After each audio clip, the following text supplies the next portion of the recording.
Civil unrest and riots are coming to your doorstep, and this goes for every country around the world. Yes, the developing nations right now are seeing more turmoil, but it is happening in all of the major countries within this world right now. This is not secluded to any geographical region. Welcome to the near future. Civil unrest, riots, and chaos. You came here for the truth, so let me unveil that for you. Right here, out of the Herald Tribune, nearly half of Florida households do not earn enough to pay for the basic necessities according to the United Way, and this seeks to cast a light on the large group of state residents who struggle financially but do not meet the official criteria for being in poverty. See, what they're saying right here is statistically they do not fall in line with what the government says is poor. So they don't get those extra incentives that the government gives out. So just below that it said while 15% of Florida households are below the poverty level, another 30% are financially insecure. And this goes to show you how bad things have gotten. Now before I get into this a little deeper, I want to show you the next article right here. 25% of Connecticut households above federal poverty level but struggle to meet the basic needs. They can't afford the things that are so essential in life, yet they do not classify as poor. Now, this right here reminds me very much of the unemployment numbers. You know, if you've been looking for a job for longer than 1 year, you're just taken off the statistics. And this goes to show how bad things are. I mean, look at this. Look how far the government is going in order to show their statistics are not so bad. But we're at the level right now, when you use real numbers, we're at the level right now of the Great Depression in many, many ways. This is very frightening, and you look at it that the people are less prepared now than they were back during the Great Depression. So what's going to happen as things get worse? Well, the people are taking it to the streets. Let's go right here.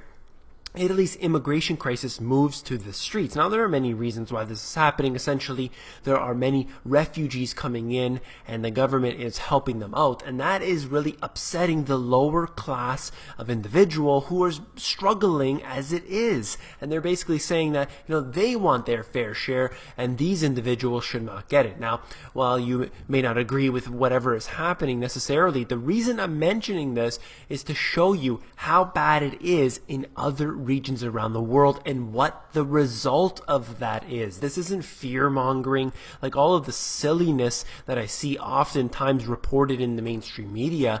Look at this. What happened? Do you remember what happened in London? This out of The Guardian. Cuts to riot damage. Payouts may deter firms from areas like Tottenham. And, you know, it goes into other things, but I'm just showing you the image here. The city is burning down. I mean, this is crazy how bad things can get in such a short period of time. Right here, Brussels, right now 100,000 protesters getting out there and violently attacking the police. And this is why? Against the EU austerity measures, something that I warned about back in when I wrote my book, and in probably 100 videos at least, right here. And this goes to show you, again, geographically doesn't matter. We can be anywhere in the world, any city, wherever that you think you're safe. And particularly if you're living in the big city, you're in big trouble. The lower class of people are going to be really overburdened right now, and then that's going to become the middle class's problem, and then we're going to see a very large wealth disparity that dwarfs what we're seeing now. And I'll get into that in a moment here. Just what I wanted to show you in my book talking about poverty, and the UN basically said this: the most important statistic is nearly 1 billion people in the world are considered undernourished. And that goes to show you how bad 1 in 7 people around the world is going hungry. And this is not, again, something that's just in developing nations. We're looking at that on our own shores. Look at in the US alone, we're looking at approximately 47 million people on food stamps, 100 million on some sort of food assistance program. What do you think the result of this will be? It is very, very dangerous when you look at the civil unrest, riots, and chaos scenarios that we have seen before. This could become a widespread issue. Let's go on. The wealth gap that I talked about here. The wealthy now have a wealth gap of their own. And then it goes into here, creating two markets in the upper reaches of the economy, one for the haves and one for the have-nots. And this individual, they're saying right here, it's, certain people are able to afford the yachts that have, and you can see in the image here, the helicopter, the Bentley. And then, there's a disparity where the smaller boats, the smaller yachts are sitting in the stockyards, not being sold at all because the middle class is unable to afford any of that anymore. But you have this elite class that's making more money than ever.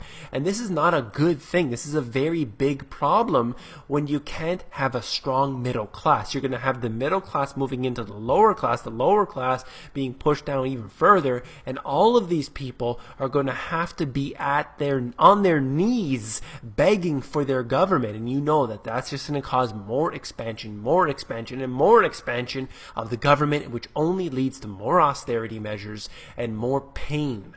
Let's go on. Right here, this out of the New York Times, talking about the federal government significantly expanded undercover operations in recent years with officers from at least 40 agencies posing as business people, welfare recipients, political protesters, and even doctors or ministers to ferret out the wrongdoing records and interviews show.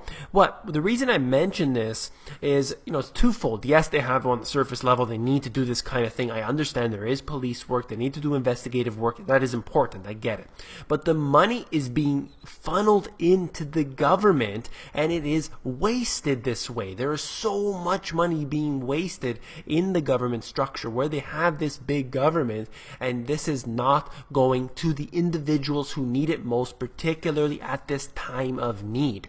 And right here, this is the exact opposite of what's happening, and this is out of Reuters. China to cut 40 billion yuan a year in fees to spur business growth. So they're doing what you're supposed to be doing. They are doing what the U.S. did back in 1920, which I wrote about in my book, and it says basically that when you have problems with growth, you cut taxation, you give more incentives to business, and that brings in more money. But they don't see it like that in the Western nations, or they're doing it on purpose. That's another story altogether. But what's happening in China is they want to keep that economy going. They want to keep the engine running, so they're putting fuel on there. They are filling up their tanks, and they're doing it not by increasing taxation, not by increasing the austerity measures, but by getting the engine moving, by getting it going. And that's how you do it. You lower the taxation, and you lower basically the burden that the government puts on the people. You grow a strong middle class, and that is how it's done. If you found this video informative, please give me a thumbs up. You got to subscribe to the videos. There are now 9,000 subscribers on here. Thank you to every single one of you. I want to say a hello to everyone that is on here, all the new joiners. And don't forget to become an insider, because that's where I give out all my best intel for free, and that is available to moneygps.com. You scroll down to the bottom, fill in your email address, and you get occasional emails from me with good, short, concise info.